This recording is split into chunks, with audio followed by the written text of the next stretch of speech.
Yo guys, it's day 3 in Berlin, and today was kind of anticipated to be a heavy day because of our first destination. It was a 45-minute ride to our first stop, and the sun was really showing off today.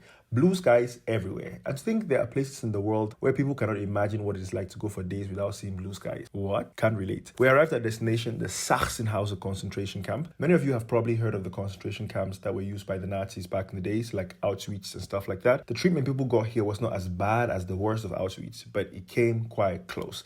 It started as a Nazi concentration camp and then later got taken over and used by the Soviet leadership. Not gonna lie, I think it's really vital to have places like these preserved where people can really come, walk the same grounds these people in those history books we all learned about walked, and get some more of an idea of how it could have been for them. Of course, it is impossible to even feel a fraction of what they might have felt, but to be honest, it does hit hard. I personally feel like the pictures make it a lot heavier. You can sometimes hear numbers and just take them for that, but seeing the faces of these men, women, and children and seeing the fear in some of their faces, it won't leave you the same. Odd interlude here, but the setup of some of the spaces was really giving me boarding school vibe. The dormitory just looked oddly familiar. This place was like a whole village, man. Multiple prisons and barracks, production and manufacturing sites, infirmaries, and a lot more. There were also execution sites and cremation sites. Sachsenhausen was initially not intended to be an extermination camp. That was meant to happen in camps farther east, but it still happened. It's not uncommon to find many people crying and actually bawling their eyes out when you walk through the camp. I would really recommend visiting, but be aware that it could be a heavy experience.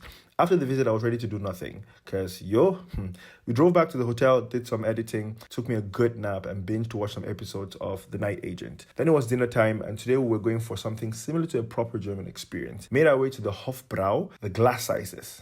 When in Germany, you already know. Ordered me a good schnitzel. Wasn't the best schnitzel I've ever had, but the ambiance and the live music made it so much fun. Made my way back to the hotel and called it a night. Thought about going to a techno club, but I'll save that for whenever I'm in Berlin in the summer.